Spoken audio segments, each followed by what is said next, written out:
أعوذ بالله من الشيطان الرجيم.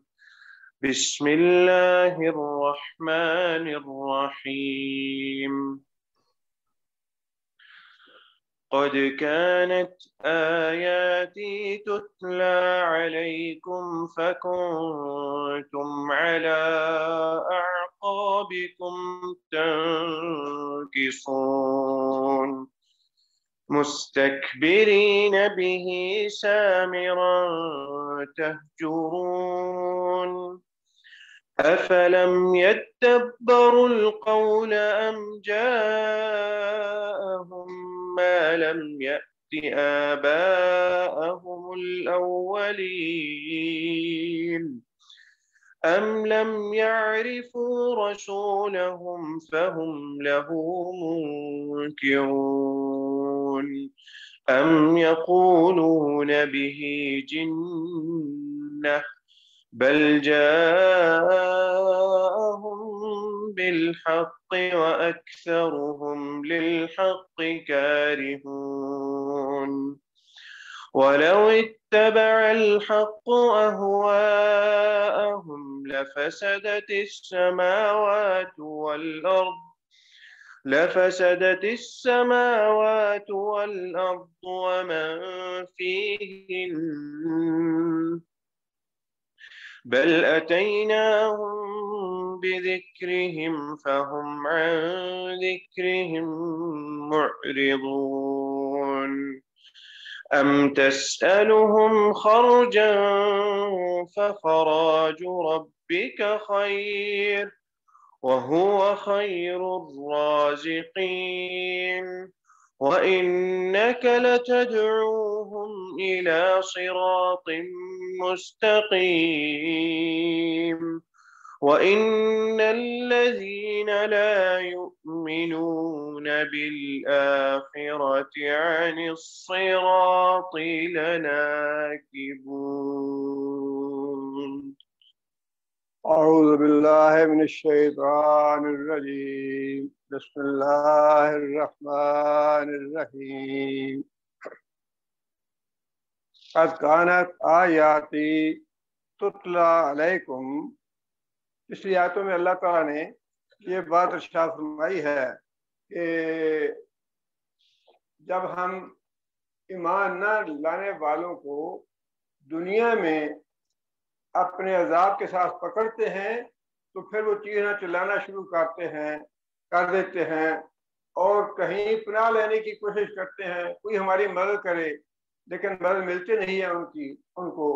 اللہ تعالیٰ نے اس سے آگے یہ بات ارشاد فرمائی ہے کہ اللہ کا جو عذاب تمہارے اوپر آیا ہے اس کی وجہ کیا ہے.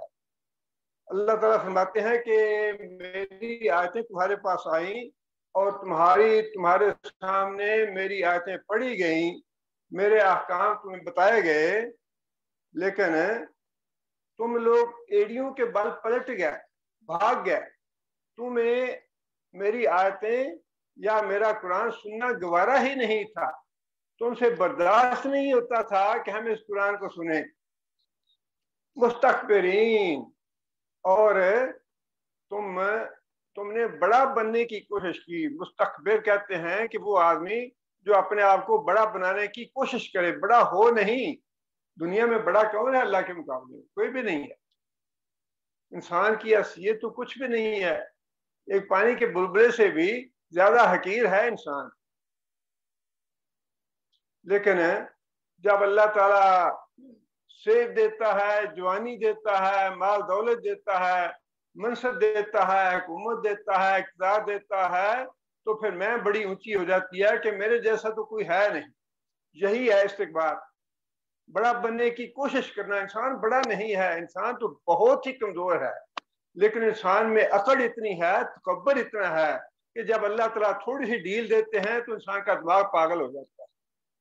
میرے جیسا تو کوئی ہے ہی نہیں، بس جو کچھ میں ہوں میں ہی میں ہوں. اللہ نے فرمایا کہ تم نے میرے قرآن کے مقابلے میں اور میرے نبی کے مقابلے میں اپنے آپ کو بڑا بنانے کی کوشش کی کہ نہیں ہم ہی چودھری ہیں، ہم ہی بڑے ہیں. سرداری تو ہماری پشتوں سے چلی آ رہی ہے نا. ہمارا دادا بھی وزیر اعظم، پردادا بھی وزیر اعظم، باپ بھی وزیر اعظم. میں بھی وزیر اعظم، آگے بیٹے بھی وزیر اعظم، ہمارا تو خاندانی وزیروں کا، بڑے لوگوں کا ہمارا خاندان. یہ ہے مستکبرین اللہ کے مقابلے میں، اللہ کے قرآن کے مقابلے میں، حدیث کے مقابلے میں تم نے بڑا بنانے کی کوشش کی اپنے آپ کو. اب اپنے اس ظلم کا مزہ چکھ. اللہ کا جب عذاب آتا ہے تو پھر اللہ کا عذاب کوئی ٹال نہیں سکتا. وہی آگے فرمایا کہ سامرن تحت. اور یہ بات جو ہے یہ صرف ایک نبی کے ساتھ معاملہ نہیں ہوا، باقی جتنے بھی انبیاء آئے ان کے مقابلے میں جتنے بھی سردار تھے، بات سرداروں کی ہو رہی ہے، عوام الناس کی بات نہیں اللہ کر رہے. جہاں بھی اللہ نے یہ بات ارشاد فرمائی نا کہ جب ہم ان کے مترفیہم کھاتے پیتے خوشحال لوگوں کو جب ہم نے عذاب میں پکڑا تو چیخنے چلانے لگے. جو قوم کے سردار ہیں انہوں نے ہی ہمیشہ ٹکر رہی اسلام سے، اور انہوں نے ہی ناکام کرنے کی کوشش کی. انہوں نے ہی انبیاء کو بھی مقابلہ انہوں نے ہی کیا. اور یہی بات اللہ تعالیٰ سارے انبیاء کے معاملے میں ایسا ہی ہوا کہ جو مقابلے میں سردار تھے انہوں نے اپنی سرداریوں کے لیے خطرہ سمجھا انبیاء کو کہ اگر اس کے پیچھے ہم لگ گئے، یتیم ہے، کوئی اس کے مربع زمین نہیں ہے، کوئی اس کے باڈی گارڈ نہیں ہے، کوئی سونا چاندی نہیں ہے، کوئی بغا کچھ بھی نہیں ہے، کہتا ہے میں اللہ کا پیغمبر ہوں، اس کی بات مان لے، اپنی یہ سرداریاں چھوڑ دیں. بڑے تو ہم ہیں، اس کو ہمارے پیچھے لگنا چاہیے، ہم اس کے پیچھے کیوں لگے؟ یہ ہے تکبر. نبی صلی اللہ علیہ وسلم نے خود یہ وضاحت بھی ارشاد فرمائی ہے کہ تکبر کیا ہے. آدمی نے پوچھا یا رسول اللہ میرا تو بڑا مزاج اس طرح کا ہے کہ میں اچھے کپڑے پہننا چاہتا ہوں، اچھے جوتے پہننا چاہتا ہوں، اچھا خوش بن کے رہنا چاہتا ہوں، خوش لباس رہنا چاہتا ہوں، تو کیا یہ تکبر ہے؟ فرمایا نہیں یہ تکبر نہیں ہے. تکبر یہ ہے کہ انسان اللہ کے رسول کی بات کو جھٹلا دے، حق بات کو جھٹلا دے. قرآن کی آیت بھی سامنے آ جائے، اللہ کے رسول کی حدیث بھی سامنے، نہیں ہم تو مولوی صاحب نے ایسے ہی بتایا ہے، پیر صاحب نے ایسے ہی بتایا ہے، بس ہم تو ان کی مانتے ہیں. ٹھیک ہے قرآن میں لکھا ہے، حدیث میں لکھا ہے، لیکن ہم نہیں مانتے، ہم تو مانتے ہیں اپنے مولوی صاحب کی بات. اور فرمایا کہ دوسروں کو اپنے مقابلے میں حقیر سمجھنا کہ دوسرے دنیا میں بیوقوف ہے، میں سب سے سیانا ہوں. یہ دو تکبر کی علامتیں بتائی نبی صلی اللہ علیہ وسلم نے. ایک تو حق بات قبول نہ کرنا، قرآن اور حدیث کی بات قبول نہ کرنا، اور دوسرا اپنے مقابلے میں دوسروں کو ذلیل اور حقیر سمجھنا. یہ ہے تکبر. یہی وہ تکبر تھا جو انبیاء کے مقابلے میں جتنے بھی ان امتوں کے یا قوموں کے سردار تھے ان کے دماغوں میں یہی بات گھسی ہوئی تھی کہ یہ پیغمبر جو ہے یہ کس بات کی پیغمبری کا دعویٰ کرتا ہے؟ ہم جیسا آدمی ہے، دو ہاتھ ہیں، دو پاؤں ہیں، ماں باپ ہیں، کھاتا پیتا ہے، سوتا ہے، جاگتا ہے، روتا ہے، ہنستا ہے، سب کچھ تو ہمارا جیسا ہے، بات کیسے مانے ہمیں اس کی؟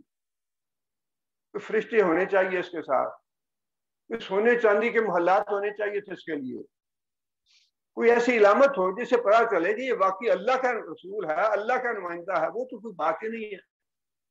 امتحان بڑا سخت ہے، یہ بڑا کڑا امتحان ہے. یہ باتیں واقعی صحیح ہیں، یہ ساری باتیں غلط نہیں ہیں. یہ اللہ کا رسول بھی ہو اور پھر وہ اس کو زخم بھی آ جائے، اس کے دانت بھی ٹوٹ جائیں، اور پھر لوگ اس کا استحضاء بھی کریں، گالیاں بھی دیں اور اینٹیں بھی ماریں اس کو، اور اس کا کوئی بگاڑے نہ اس کا. بات تو پھر آدمی سوچتا ہے نا کہ یہ کیسا رسول ہے؟ ہم نے اس کو اینٹیں ماری ہیں، پتھر مارے ہیں، اس کا خون بہایا ہے، اس کے دانت توڑ دیے ہیں، تو وہ تو ہمیں کچھ بھی نہیں. یہ بات ہے. اور جو یہ کہتے تھے نا کہ کھاتا پیتا ہے، چلتا پھرتا ہے، ماں باپ ہیں، بیوی بچے ہیں، وہ باتیں ساری ٹھیک تھی، وہ غلط تو نہیں تھی باتیں ان کی.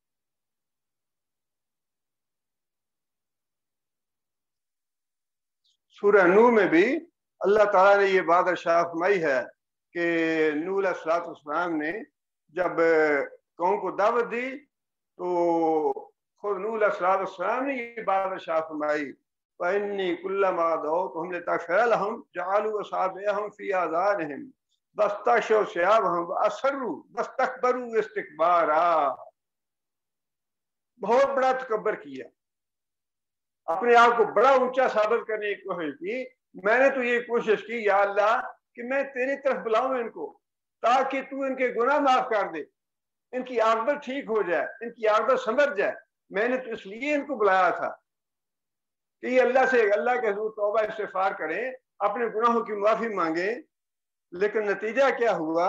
انہوں نے اپنی انگلیاں جو تھی وہ کانوں میں ڈال لی۔ وہی بات کہ قرآن سننے کی طاقت نہیں ہے، قرآن سننا ہی نہیں چاہتے، قرآن سننا پسند ہی نہیں ہے۔ اور اپنے کپڑے جو تھے، اپنی چادریں اپنی آنکھوں پہ ڈال لی کہ ہم تو شکل بھی دیکھنا نہیں چاہتے، اس کی شکل دیکھنی پسند نہیں ہے۔ کتنا تکبر! مولوی ہے، 2 ٹکے کا آدمی ہے، نصیحتیں کرتا ہے، ہمیں قرآن حدیث سناتا ہے، کھانے پینے کو گھر میں کچھ نہیں ہے۔ مولوی سب سے فقیر اور سب سے جو کمتر درجے کی مخلوق ہے نا معاشرے میں، وہ ہے مولوی۔ اور اس کو اسی طرح استہزاء کرتے ہیں جیسا انبیاء کا استہزاء کیا گیا نا۔ اور مولوی بیچارے تو اسی وجہ سے استہزاء بھی برداشت کرتے ہیں، توہین بھی برداشت کرتے ہیں، لوگوں کی باتیں، تانے، گالیاں سب کچھ برداشت کرتے ہیں، اس لیے کہ اللہ کے انبیاء نے بھی برداشت کیا سب کچھ۔ ان کے ساتھ بھی یہی کچھ ہوا۔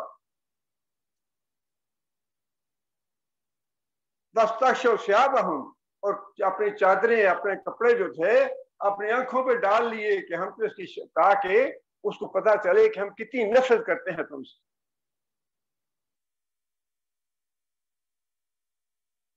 وَأَصَرُّوا، اور اصرار کیا کس بات پہ؟ شرک پہ۔ اصروا، اصرار کیا اپنے شرک پہ کہ نہیں، یہ جو ہمارے حبل ہیں، لات ہیں، عزا ہیں، بس یہی ہے جو کچھ ہے، تمہاری باتیں غلط ہیں۔ وہ سامری نے بنایا بچڑا، تو موسیٰ علیہ السلام سے نہیں اس وقت، تو سامری نے یہ بات کہی کہ ہمارا الہ تو یہ ہے، موسیٰ بھول گیا ہے، موسیٰ غلط تھا، میں صحیح ہوں۔ اپنے آپ کو صحیح، اور جو صحیح ہے وہ جھوٹا ہے، اور جو جھوٹے ہیں وہ سچا ہے۔ ایسا یہ دنیا پھیر ہے۔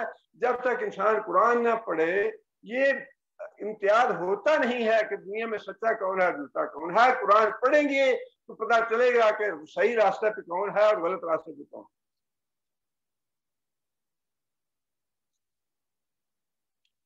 وَاسْتَكْبَرُوا اسْتِكْبَارًا، اور بہت بڑا تکبر کیا انہوں نے کہ نہیں، جو کچھ ہمارے الہ ہیں بس وہی کچھ ہے، ہم تو اس پہ ڈٹے ہوئے ہیں۔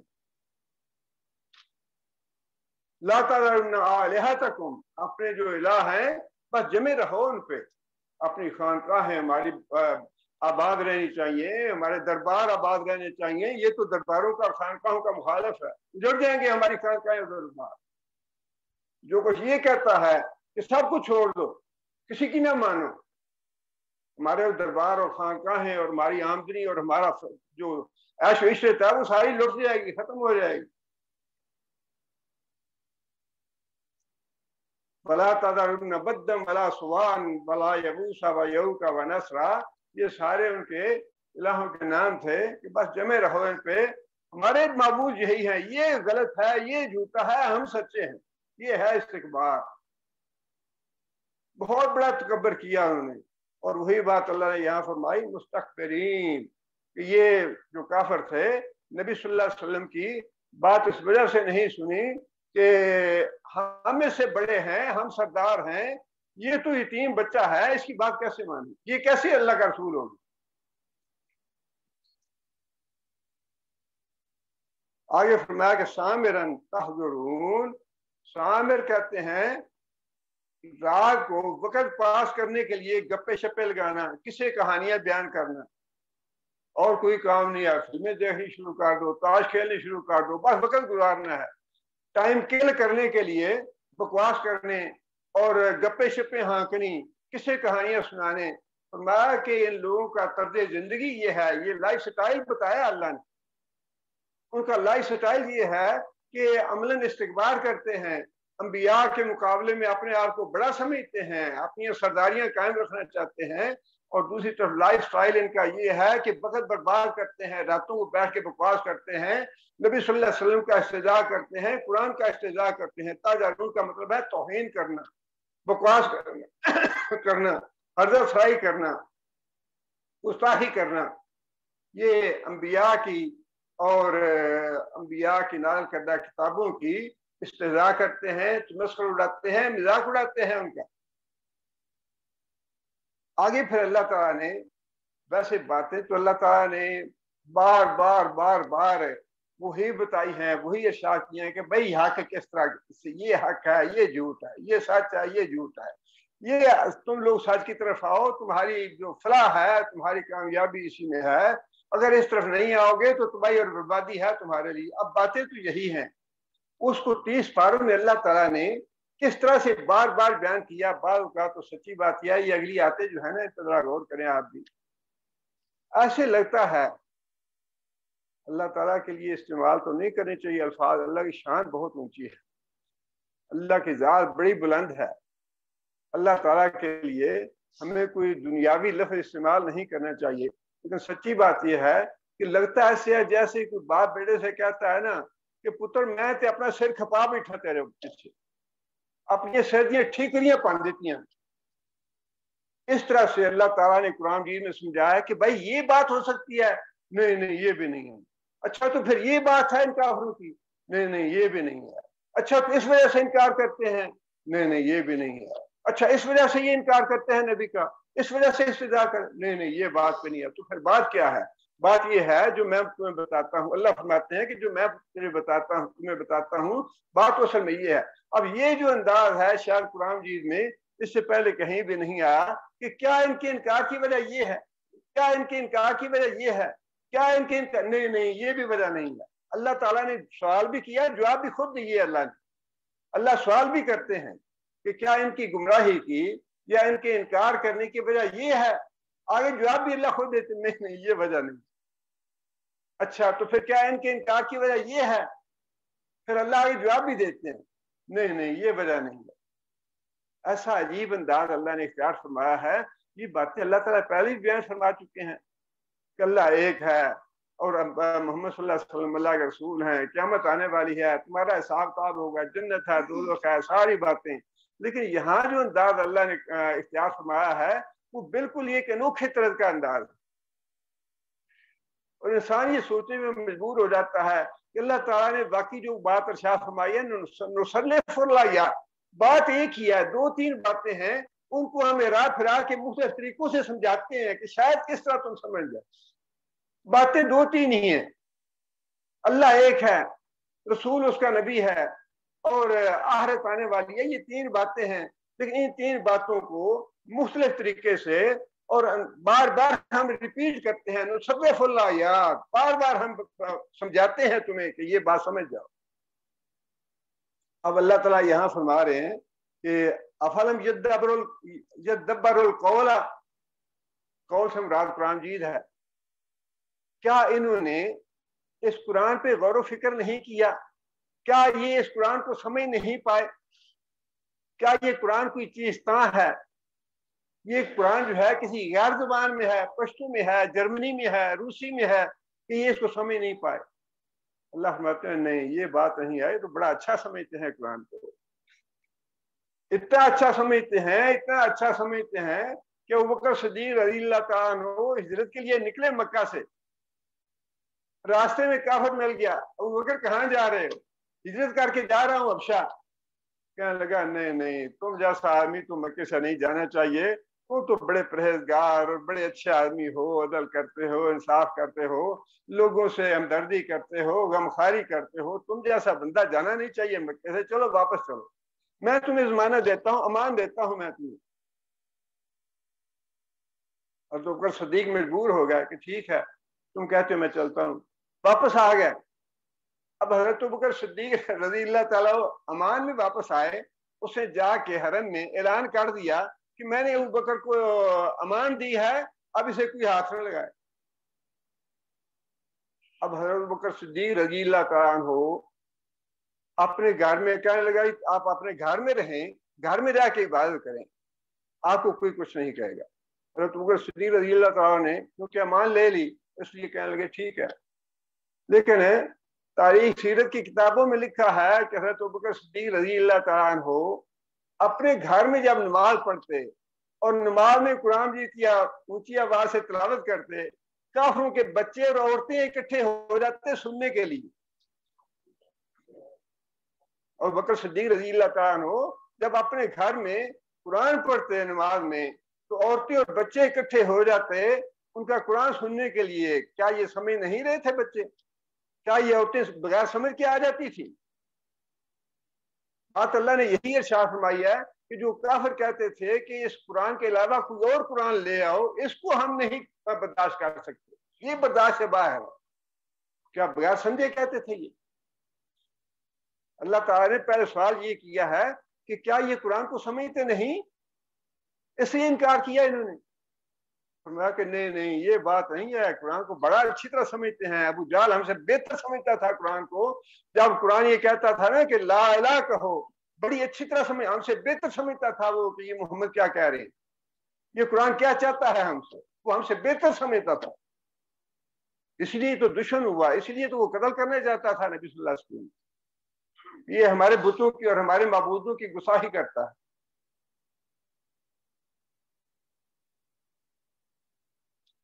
اس لیے اللہ تعالیٰ نے پہلے تو سوال کیا کہ کیا وجہ ہے قرآن نہ ماننے کی، ان کے انکار کی کیا یہ وجہ ہے؟ ان کو سمجھ نہیں آ رہی قرآن کی. قرآن عربی زبان میں ہے، عربی زبان کو بڑا اچھی طرح یہ سمجھتے ہیں، اور پھر بچے ان کے سنتے ہیں، عورتیں سنتی ہیں ان کے. وہ پھر جب کافروں نے کہا جا کے اسے کہ یار تم نے تو یہ مصیبت کھڑی کر دی ہمارے لیے کہ پہلے ایسے تو نہیں تھا کہ ہمارے عورتیں اور بچے جو ہیں وہ اکٹھے ہو جائیں قرآن سننے کے لیے، تم یہ امان جو ہے ختم کرو. وہ گیا حضرت ابو بکر صدیق کے پاس، کہنے لگا کہ ابو بکر میں نے تمہیں امان اس بات پہ دی تھی کہ تم اپنے گھر کے اندر رہ کے عبادت کرو گے اور بچوں اور عورتوں کو اس طرح دعوت نہیں دو گے. اگر تو تم قرآن اونچی آواز سے نہ پڑھو تو پھر میری امان ہے، اگر قرآن اونچی آواز سے پڑھو گے تو میں اپنی امان ختم کر دوں گا.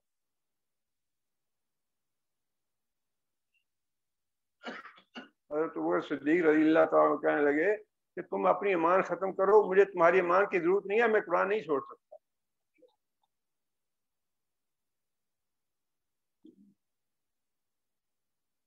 قرآن کو بڑا اچھی طرح سمجھتے تھے، اس لیے اللہ تعالیٰ نے خود یہ سوال کا جواب دے دیا کہ یہ وجہ نہیں ہے کہ تم قرآن کو سمجھ نہ پائے، تمہاری زبان میں ہے. آگے پھر اللہ فرماتے ہیں ہم جاءہم ما لم یات آباؤہم الاولین، یا پھر پیغمبر کوئی ایسا پیغام لے کہ تمہارے پاس آیا ہے جو تمہارے پہلے جو آباء و اجداد تھے ان کے پاس کوئی نبی پیغام لے کے نہیں آیا. مطلب یہ توحید کا پیغام، رسالت کا پیغام اور آخرت والی بات، یہ تو پہلے پیغمبر ہیں، وہ بھی یہی آ کے باتیں بتاتے رہے. یہ کوئی نئی بات تو نہیں لا رہا محمد صلی اللہ علیہ وسلم. بات تو وہی ہے کہ بھائی اللہ کو ایک مانو، میں اللہ کا رسول ہوں، میری اطاعت کرو، اور آخرت آنے والی ہے اس کی تیاری کرو. یہ باتیں تو وہ ہیں جو پہلے انبیاء بھی اپنی امتوں کو بتاتے رہے. اس لیے آگے اللہ تعالیٰ نے خود ہی فرما دیا ان کے انکار کی وجہ یہ بھی نہیں. یہود و نصارہ کے علماء موجود تھے، اللہ کا تصور بھی موجود تھا، رسول کا تصور بھی موجود تھا. موسیٰ علیہ السلام کو مانتے تھے، عیسیٰ علیہ السلام کو مانتے تھے. آخرت کا تصور بھی موجود تھا، جنت وہ کہتے ہیں جنت ہے ہی ہمارے لیے، نحن ابناء اللہ، جنت میں جانا ہی ہم نے ہے. آخرت پہ پورا یقین تھا ان کا.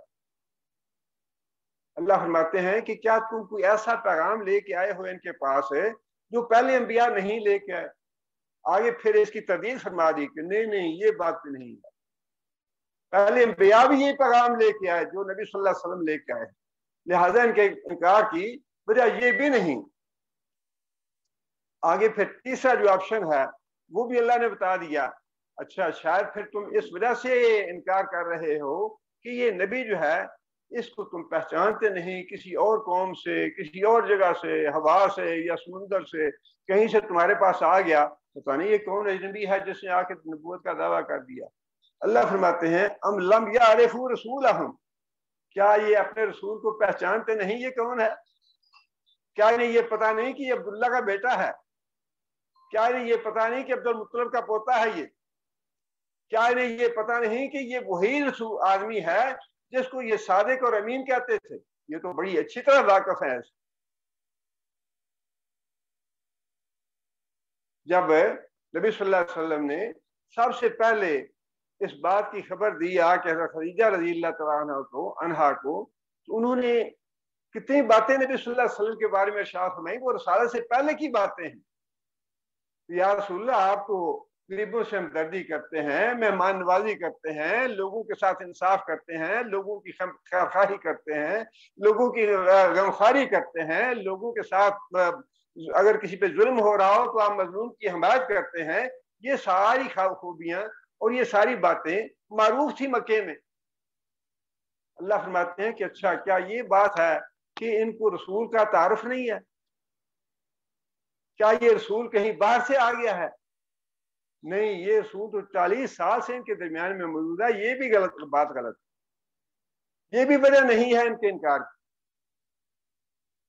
اس رسول کو بڑی اچھی طرح پہچانتے ہیں، جانتے ہیں، اس کے نسب کو جانتے ہیں، اس کے خاندان کو جانتے ہیں، باپ دادا کو، پردادا کو، سب کو جانتے ہیں. یہ انکار کی وجہ یہ بھی نہیں ہے.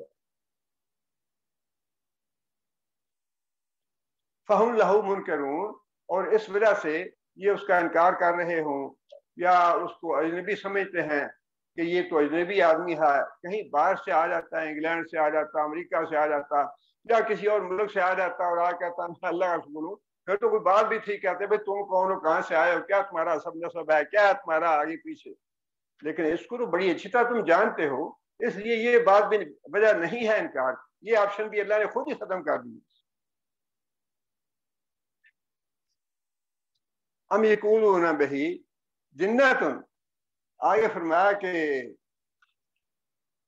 کیا اس کی وجہ یہ ہے کہ کیا واقعی آپ کو مجنون سمجھتے ہیں، پاگل سمجھتے ہیں؟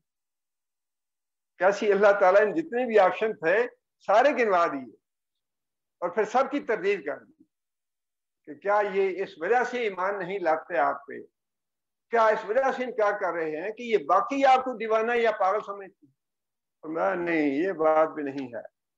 اندر اپنے کمروں میں بیٹھ کے تو وہ باتیں وہی کرتے ہیں کہ یہ تو بڑا سیاح آدمی ہے، یہ تو بڑا عقل مند آدمی ہے، یہ تو بڑا ذہین آدمی ہے، اور پھر اپنی مجلسوں میں بھی اس کا اعتراف کرتے ہیں. عتبہ بن ربیعہ گیا نبی صلی اللہ علیہ وسلم کے پاس، حرم میں بیٹھا تھا، سرداروں سے کہا کہ اگر تم کہو کہ میں جا کے محمد صلی اللہ علیہ وسلم سے بات کروں کہ یہ جو تم نے نیا کام سلسلہ شروع کیا ہے اس کو روک دو یا ہمارے ساتھ کمپرومائز کر لو.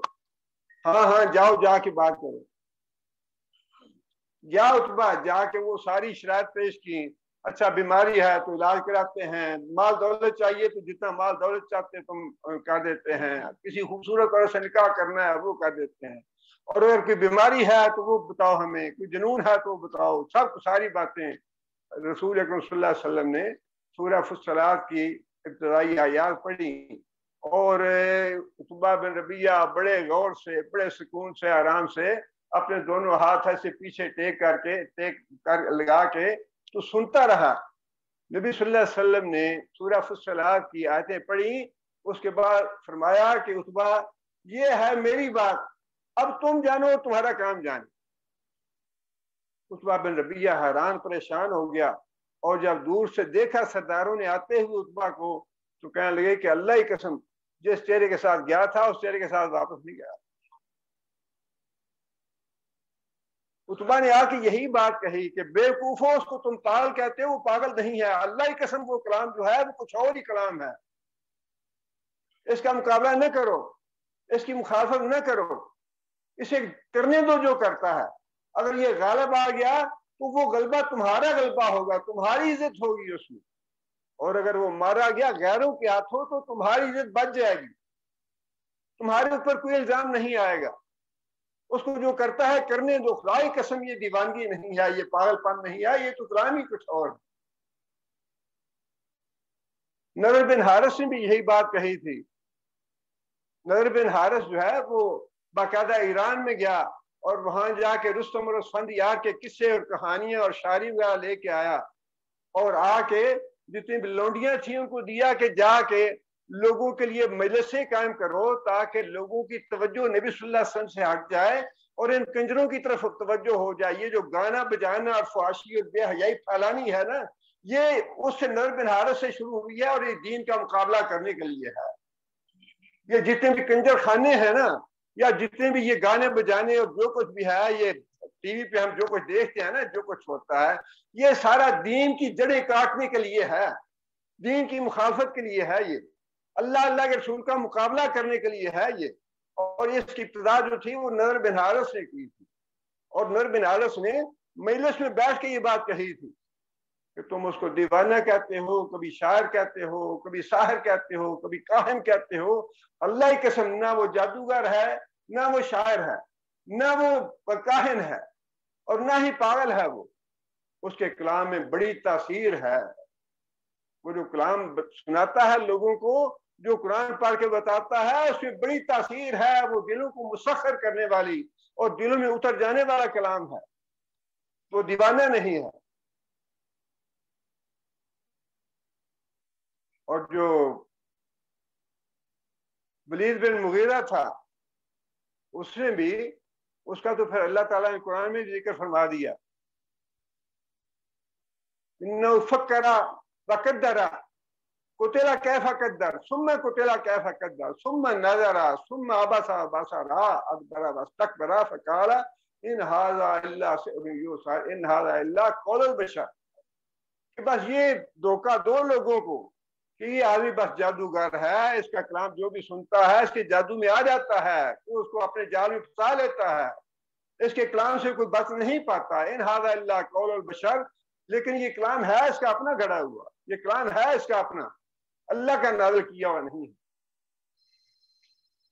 لیکن صاحب یہ بھی کہتے تھے کہ یہ دیوانہ نہیں ہے، یہ شاعر نہیں ہے، یہ شاعر نہیں ہے، لوگوں کو گمراہ کرنے کے یہ باتیں گھڑتے تھے اور طے کرتے تھے بیٹھ کے کہ لوگوں کو گمراہ کرنے کے لیے، اس کی جان سے بچانے کے لیے کیسی کیسے مکر و فریب اور کیسی کیسی سازشیں کرنی۔ اللہ فرماتے ہیں کہ ہم یقولون بہی جنت، کیا ان کا خیال یہ باقی دیوانہ ہے؟ اللہ نے یہ آپشن بھی خود ہی ختم کر دیا، نہیں یہ بات نہیں، یہ دیوانہ نہیں سمجھتے محمد صلی اللہ علیہ وسلم، یہ حقیقتاً پاگل نہیں سمجھتے نبی صلی اللہ علیہ وسلم۔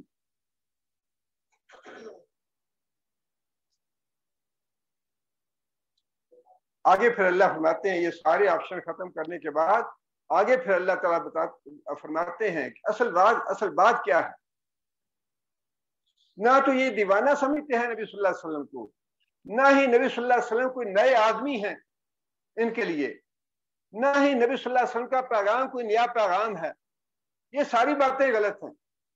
نہ یہ ایسی بات ہے کہ قرآن کو سمجھ نہیں پایا، یہ ساری باتیں ایسے نہیں ہیں، بلکہ اصل بات یہ ہے جاءہم بالحق، کے محمد صلی اللہ علیہ وسلم حق لے کر ان کے پاس آئے ہیں، اللہ کا پیغام، سچا پیغام لے کر آئے ہیں ان کے پاس، وَأَكْثَرُهُمْ لِلْحَقِّ كَارِهُونَ، اور ان کی اکثریت کو حق کو پسند ہی نہیں کرتی، حق کو ناپسند کرتی ہے۔ کس کا دل چاہتا ہے یہ گانا بجانا چھوڑ دیں؟ کس کا دل چاہتا ہے کنجریوں کے ڈانس نہ دیکھیں؟ یہ جو فحاشی اور بے حیائی ہے، روز بروز اس میں اضافہ ہو رہا ہے نا، اس میں کمی تو نہیں ہو رہی۔ اور رسول تو یہ کہتا ہے کہ میں کسی ہاتھ بھی نہیں ملاتا عورت سے، میں تو کسی کو دیکھتا بھی نہیں۔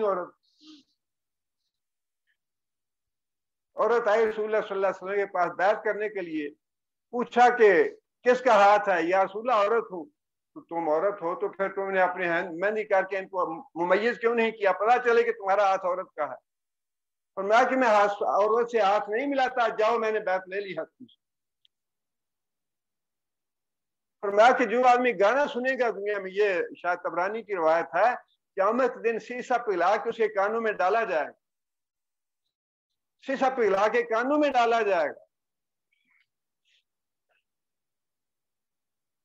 زنا یہ تو پیغمبر زنا کو روکتا ہے، شراب کو روکتا ہے، بدکاری کو روکتا ہے، شرک کو روکتا ہے، فحاشی اور بے حیائی کو روکتا ہے۔ یہ پیغمبر کن چیزوں کو روکنے کے لیے آیا ہے، اور تم لوگ انہی چیزوں کو ناپسند کرتے ہو۔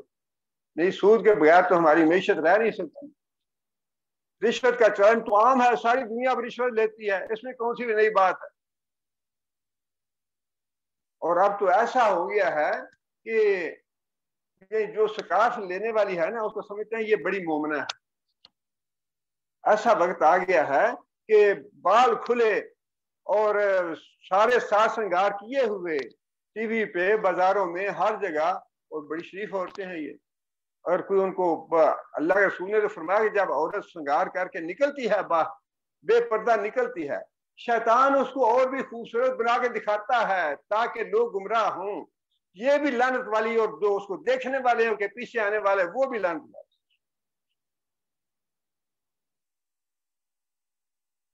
فرمایا کہ آنکھوں کا زنا بھی ہے، کانوں کا زنا بھی ہے، ہاتھوں کا زنا بھی ہے، پاؤں کا زنا بھی ہے. اور اللہ کا رسول تو یہ ساری چیزیں روکنے کے لیے آیا ہے نا، وہ تو روکتا ہے.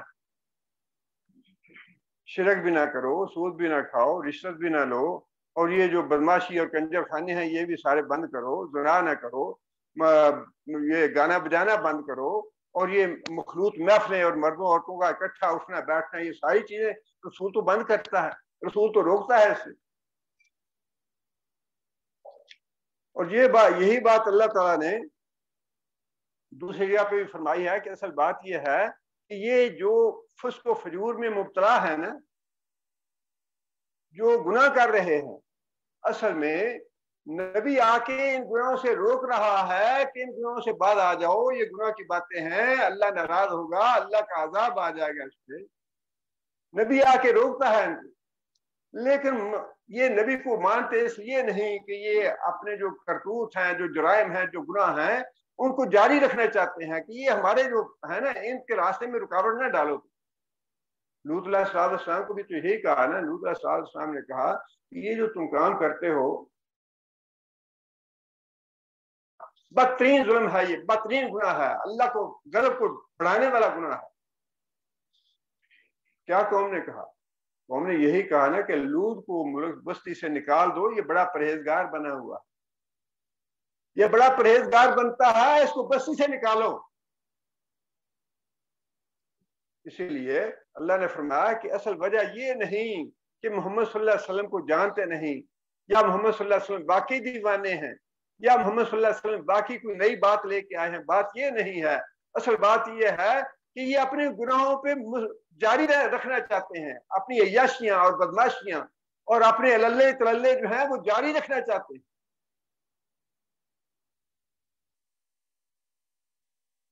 اللہ نے فرمایا ہے کہ یا خبل انسان نجما عظاما، کیا یہ انسان سمجھتا ہے کہ ہم انسان کو دوبارہ زندہ نہیں کر سکتے، ہم اس کی ہڈیاں جوڑ نہیں سکتے، ہم اس کے ہاتھ پاؤں دوبارہ نہیں بنا سکتے؟ کیا یہ سمجھتا ہے؟ نہیں، بلا قادرین علی نصدی بنانا، ہم تو پوری طرح قادر ہیں اس کے سارے جوڑ، ہڈیاں، گوشت، جو کچھ بھی ہے دوبارہ بنا لیں. بل یرید الانسان لیفجر امامہ، یہ انکار قیامت کا اس لیے کرتا ہے تاکہ جو بدماشیاں اور عیاشیاں کر رہا ہے آئندہ بھی کرتا رہے. یہ قتل و غارت، لوٹ مار، کرپشن اور جو کچھ بھی ہے آئندہ بھی اس کرتے رہنا چاہے، ہمارے راستے میں کوئی رکاوٹ نہ ڈالے. جتنی رکاوٹیں ہیں نا لوٹ مار میں یا کرپشن میں، یا وہ ساری دور کر دو. ہم ان پابندیوں کے قائل نہیں ہیں، ہم یہ پابندیاں برداشت نہیں کر سکتے. عورتوں کو گھر میں نہیں بٹھا سکتے ہیں. یہ پیغمبر تو منع کرے گا ان چیزوں سے، پیغمبر تو روکے گا ان گناہوں سے. اس لیے اللہ نے فرمایا کہ اصل وجہ یہ ہے کہ جو پیغمبر انہیں باتیں کہتا ہے، جو ان کو نصیحتیں کرتا ہے، وہ نصیحتیں کڑوی ہیں ان کے لیے، وہ نصیحتیں برداشت نہیں کرتے. اس وجہ سے یہ انکار کرتے ہیں نبی کا، اس وجہ سے استہزاء کرتے ہیں.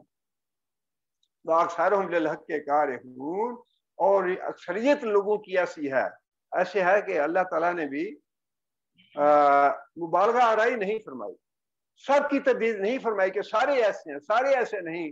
فرمایا کہ لوگوں میں سے اکثریت ایسی ہے جو اپنے گناہوں کو جاری ساری رکھنا چاہتی ہے، اپنے گناہوں پہ چلتے رہنا پسند کرتے ہیں. سارے ایسے نہیں ہیں، ایک اقلیت ایسی ہے، تھوڑے سے لوگ ایسے ہیں جو فی الواقع نیکی کا راستہ اپنانے والے ہیں، جو رسول کو ماننے والے ہیں، جو رسول کے نصیحت کو، اس کے وعظ کو، اس کی باتوں کو قبول کرتے ہیں اور اس کے مطابق اپنی زندگی بسر کرنا چاہتے ہیں. لیکن ان کی تعداد بڑی تھوڑی. یہ جمہوریت سے اسلام کبھی نہیں آئے گا. قرآن جی نے تو پتہ نہیں کتنی دفعہ 20 دفعہ یہ بات ارشاد فرمائی ہے، اکثریت جاہلوں کی ہے، اکثریت بے عقلوں کی ہے، اکثریت بے عمل لوگوں کی ہے، اکثریت انکار کرنے والوں کی ہے.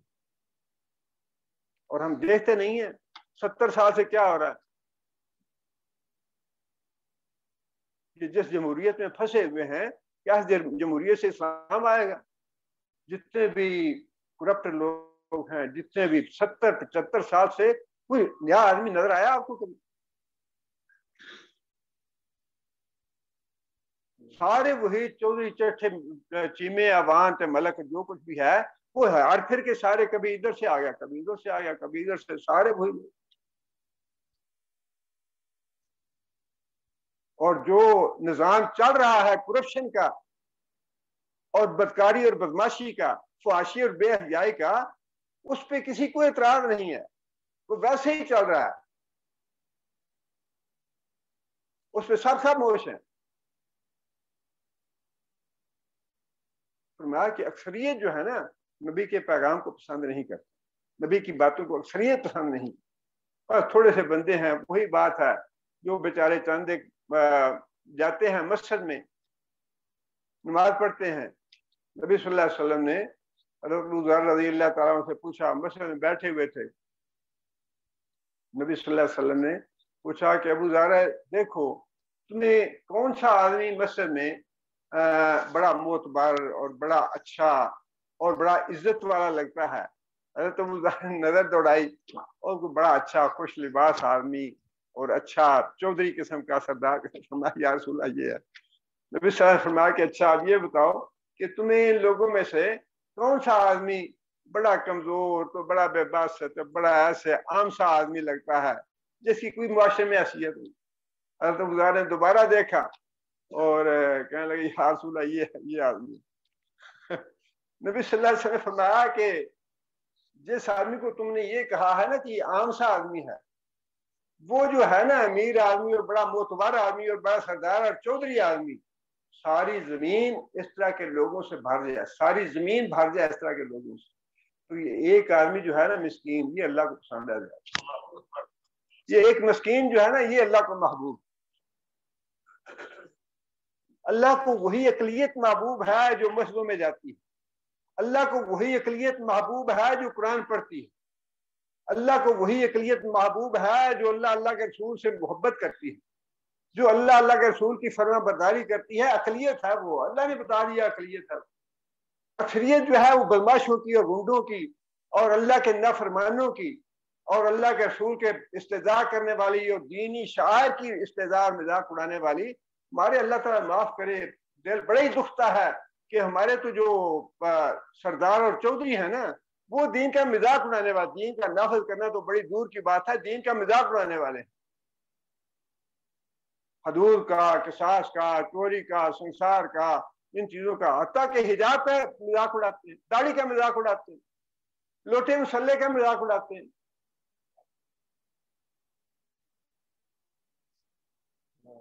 فرمایا کہ اکثریت جو ہے وہ ایسے ہی ہے جو اللہ کے رسول کو، اللہ کے رسول کی بات و نصیحت کو، اللہ کے لائے ہوئے دین کو، اللہ کی لائے ہوئی شریعت کو اکثریت ناپسند کرتی ہے، اس لیے کہ وہ برائی سے روکتا ہے اور برائی سے رکنے کے لیے تیار نہیں ہے. یفجر امامہ، فسق و فجور جو ہے، یہ شراب، زنا، بدکاری، فحاشی، یہ جاری رہنی چاہیے. اسی سے دل لگتا ہے ہمارا. اللہ نے وجہ بتا دی پہلے، ساری باتیں جتنے بھی آپشن تھے نا. اچھا یہ اس وجہ سے نہیں مان رہے نبی کو، اچھا یہ اس وجہ سے نبی کو نہیں مان رہے، اچھا یہ اس وجہ سے نبی کو نہیں، یہ بات بھی نہیں، یہ بات بھی نہیں، یہ بات نہیں. اصل بات یہ ہے کہ ان کو نبی کا پیغام جو ہے نا وہ اچھا نہیں لگتا، نبی کی باتیں اچھی نہیں لگتی. نبی جس بات سے روکتا ہے یہ اسے رکنا نہیں چاہتے. نبی تو ٹوکتا ہے، روکتا ہے، سزا مقرر کرتا ہے کہ سنسار کر دوں گا، ہاتھ کاٹ دوں گا. یہ چیزیں ان کو پسند نہیں ہیں. اکثریت کہاں پسند کرتی ہے؟ وہ تو ایک بیوقوف جو آج بستر میں بیٹھا ہوا تھا وہ یہی کہتا تھا نا کہ میں ساری قوم کو ٹنڈا نہیں کرنا چاہتا، ٹنڈا کرنا پسند نہیں کرتا. ٹھیک ہے، بھوتو جا دنیا میں بھی اور آخرت میں بھی. اللہ کے دین کا مذاق اڑانا، ٹھیک ہے اب تم بے عمل ہو، ٹھیک ہے گناہ گار ہیں ہم، بہت بے عمل ہیں، سب کچھ ہے، لیکن اللہ کے رسول کا مذاق تو نہ اڑایا۔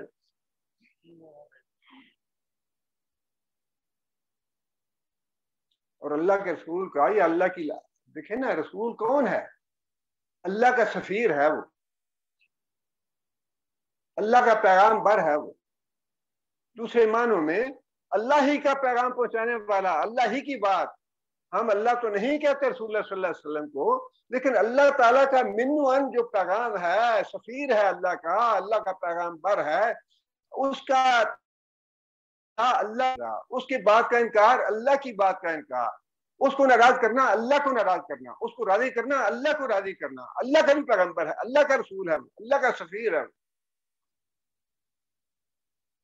لیکن اکثریت جو ہے اللہ کے رسول کو پسند نہیں کرتی، اللہ کے بعد نصیحت کو پسند نہیں کرتی، اللہ کے دین کا مذاق اڑاتی ہے اکثریت جو، لیکن اس کا اشر اور انجام بھی دیکھ لیں۔ جو بھی جتنے بھی مذاق اڑانے والے ہیں نا، یا استہزاء کرنے والے، خواہ وہ دنیا میں کہیں بھی ہو، خواہ وہ سویڈن میں ہو یا پاکستان میں ہو یا ہندوستان میں ہو، جہاں کہیں بھی ہے، جو بھی اللہ کے دین کا، اللہ کی شریعت کا، اللہ کے رسول کا، قرآن کا مذاق اڑائے گا، دنیا میں بھی اپنا انجام دیکھ لے گا، آخرت میں بھی انجام دیکھ لے گا۔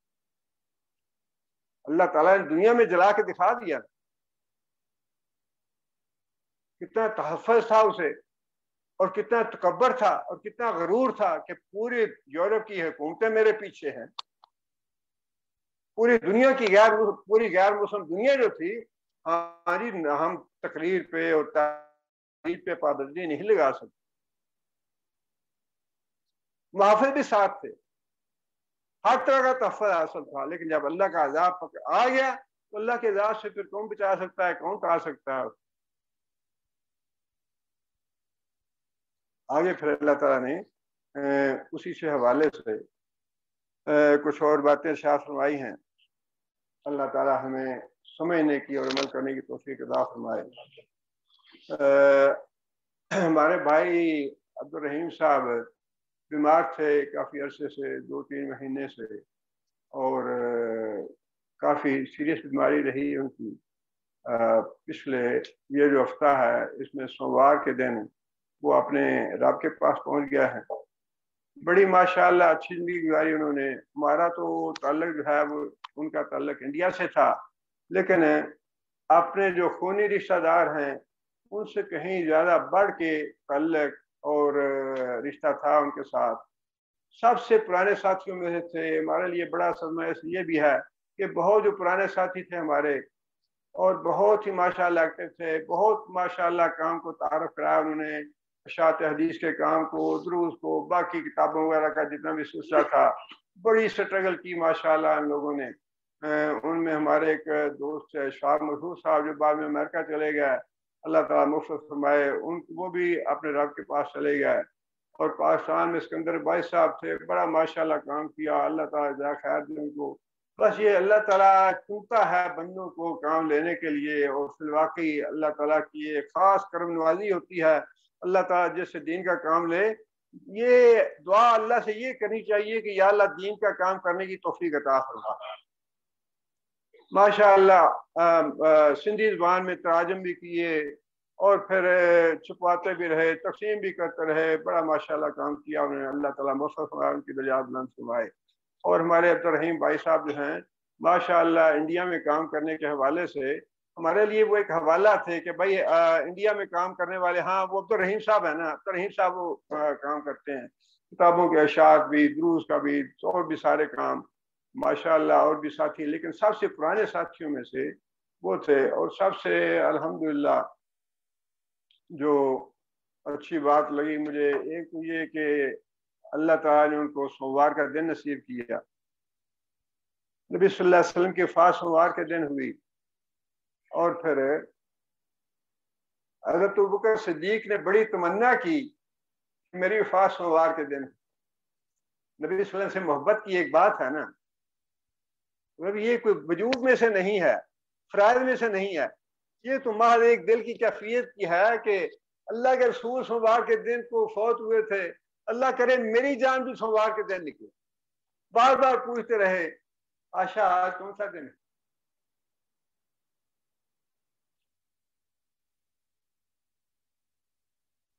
آج کون سا دن ہے؟ مقصد یہ تھا کہ میں بھی سوموار کے دن دنیا سے رخ سکوں. محبت کی بات ہے. اور پھر یہ ہے کہ بعض اوقات اللہ تعالیٰ اپنے بندوں کی خواہش اور تمنا پوری بھی کر دیتے ہیں. ہمارے دادا جان تھے، 63 سال ان کی عمر ہو گئی، تو والد صاحب بتاتے ہیں کہ انہوں نے اللہ تعالیٰ سے دعا کی کہ یا اللہ، غلام کی عمر جو ہے وہ آقا سے زیادہ نہیں ہونی. غلام کی عمر آقا سے زیادہ نہ ہو. اللہ تعالیٰ نے قبول فرما لی اور 63 سال کی عمر میں ہی دنیا سے رخصت ہو. عبدالرحیم صاحب کی جو ایک خاص بات میں نے نوٹ کی ہے، واللہ عالم بالصواب، معاملات کو جب انسان چلا جاتا ہے دنیا سے تو پھر انسان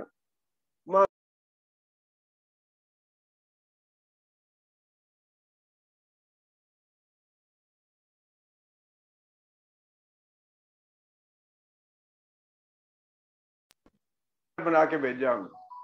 حضرت معاذ بن جبل کو ایک حصے کا گورنر بنایا، ابو موسیٰ اشعری رضی اللہ تعالیٰ عنہ کو ایک حصے کا گورنر بنایا، اور بڑی بشارتیں اور سب کچھ تھا صحابہ کرام میں سے، جلیل القدر صحابہ کرام میں سے.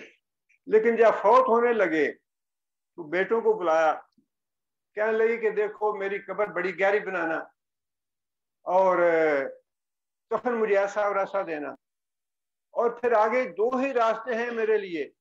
اگر تو اللہ نے مجھے معاف کر دیا تو پھر اس کفن کی جگہ پہ جنت سے میرے لیے لباس آ جائے گا، جنت کی طرف ایک کھڑکی کھل جائے گی، دروازہ کھل جائے گا، جنت کی نعمتیں مجھے اللہ تعالیٰ دکھا دیں گے، اللہ مجھے گھر دکھا دیں گے.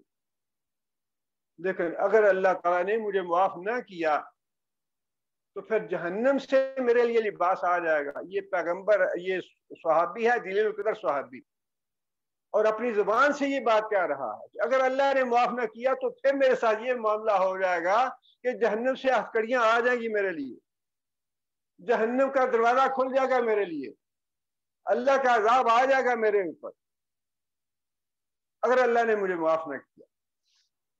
اگلے وقت کا تو کسی کو پتہ نہیں ہے، اگلے وقت سے بڑا ڈرنا چاہیے، اور یہ کچھ بھی پتہ نہیں کسی کا بھی کہ کب وہ وقت آ جائے. لیکن بعض چیزیں جو ہیں اللہ تعالیٰ مشاہدہ کرا دیتے ہیں ان کی وفات سے تقریباً 2 مہینے پہلے ہم لوگ، میں جب پاکستان سے آیا تو 3-4 دفعہ اسپتال میں ہم لوگ گئے ان سے ملاقات کرنے کے لیے. تو شروع میں جب میں گیا وہاں پہ تو واقعی ان کا جو تھا نا چہرہ اور سارا باڈی وغیرہ وہ بالکل ایسے مریض، اور جس طرح بڑا رنگ بھی پکا تھا اور بڑا اس طرح سے پھر واقعی وہ لگ رہے تھے کہ بہت زیادہ مریض ہیں، بڑی سخت انہیں تکلیف ہے. اور یہ کیفیت جو ہے وہ پورے 2 مہینے رہی ان کی. لیکن جو اس جمعے سے پچھلا جمعہ ہے اس جمعے کو ہم اسپتال میں دیکھنے کے لیے گئے. انہیں جمعے کے دن میں نے دیکھا کہ ان کا چہرہ جو ہے نا وہ پہلے سے اچھا ہے، اور رنگ جو ہے وہ پلٹا ہوا ہے، رنگ سیاہ نہیں ہے بلکہ رنگ جو ہے اچھا گندمی رنگ ہو گیا ہے. تو مجھے بڑی خوشی ہوئی. میں نے کہا کہ الحمدللہ یہ تو اب روب صحت ہیں، ان کی آہستہ آہستہ صحت ہو رہی ہے اور انشاءاللہ اللہ تعالیٰ ان کو شفا دے دیں گے. لیکن تیسرے دن یعنی جمعے کے بعد ہفتہ اتوار 2 دن گزرے، تیسرے دن سوموار کے دن یہ خبر مل گئی کہ وہ فوت ہو گئے ہیں. رات کو پھر ہم گئے ان کو اسپتال میں دیکھنے کے لیے ڈیڈ باڈی کو. تو سچی بات یہ ہے کہ مجھے ابھی تک دل میں بڑا عجیب سا ایک تجسس سا ہے کہ اتنا چہرہ ان کا روشن، اتنا چہرہ سفید اور اتنا تر و تازہ چہرہ میں نے ان کی زندگی میں نہیں دیکھا.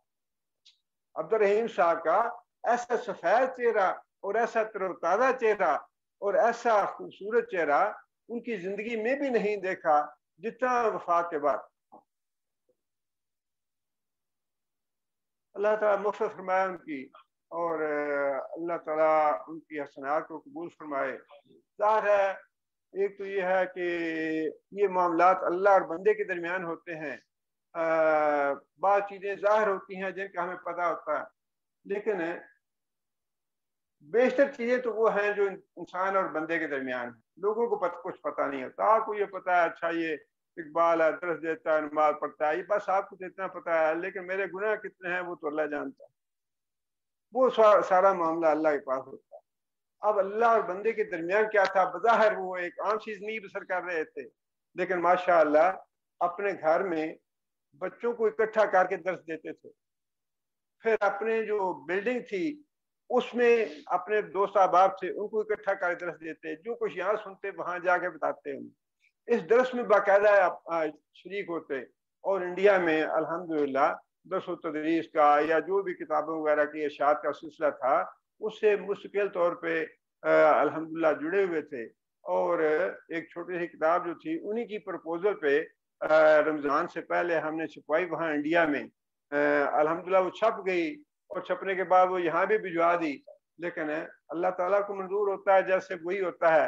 وہ بیچارے اپنی پروپوزل کے مطابق چھپی ہوئی کتاب دیکھ نہیں سکتے بیماری کی وجہ سے، لیکن جو کچھ کام کیے انہوں نے اللہ کے فضل سے، اللہ کی رحمت سے، اللہ کے احسان سے، ہمیں امید یہی ہے کہ انشاءاللہ اللہ تعالیٰ ان کی مؤثر سما دیں گے، اللہ تعالیٰ ان کی بیماری کو ان کی بلندی درجات یا ان کے گناہوں کا کفارہ بنائیں گے، اور اللہ تعالیٰ ان کو انشاءاللہ ان کی نیکیوں کو صدقہ جاریہ بنائیں گے، ان کے اللہ تعالیٰ درجات بلند فرمائیں گے انشاءاللہ۔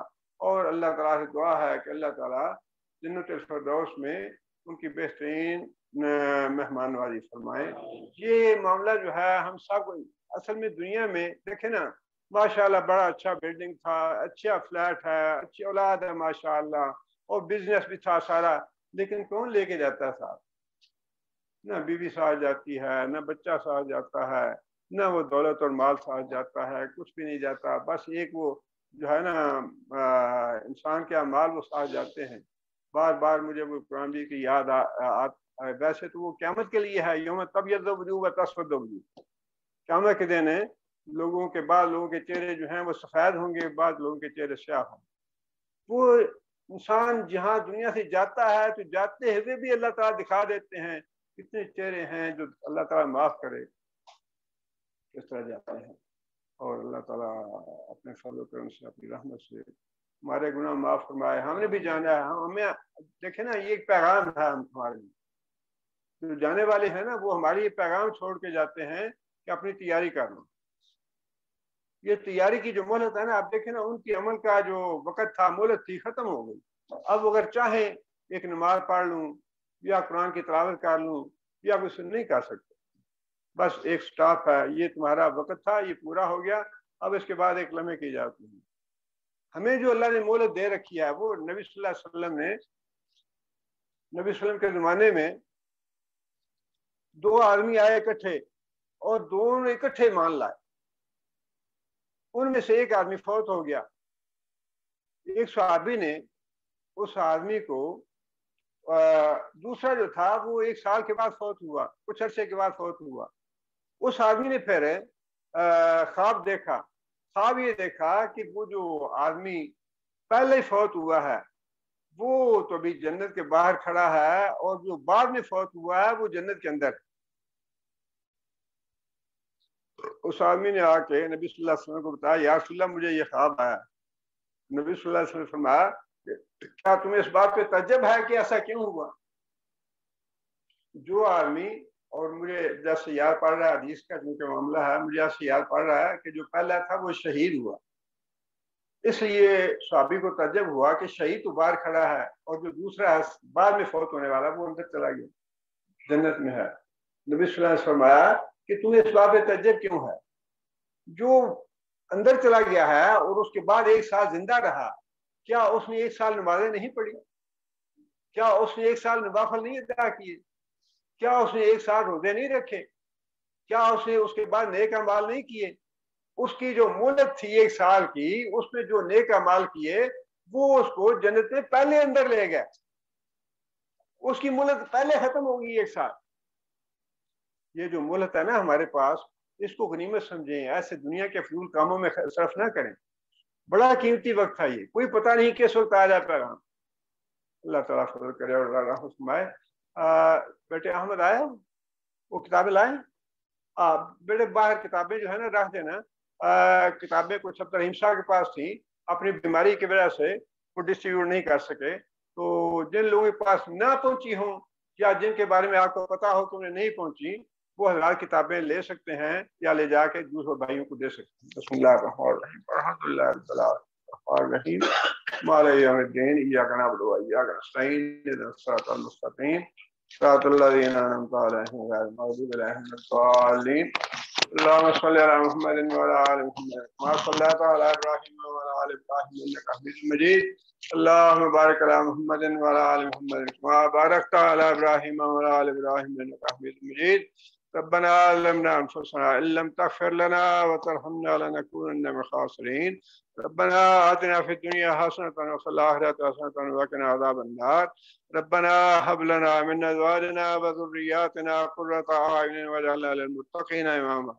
ربنا اصرف عنا عذاب جهنم إن عذابها كان غراما إنها ساءت مستقرا ومقاما. اللهم أعز الإسلام والمسلمين. اللهم أعز الإسلام والمسلمين. اللهم أذل الشرك والمشركين.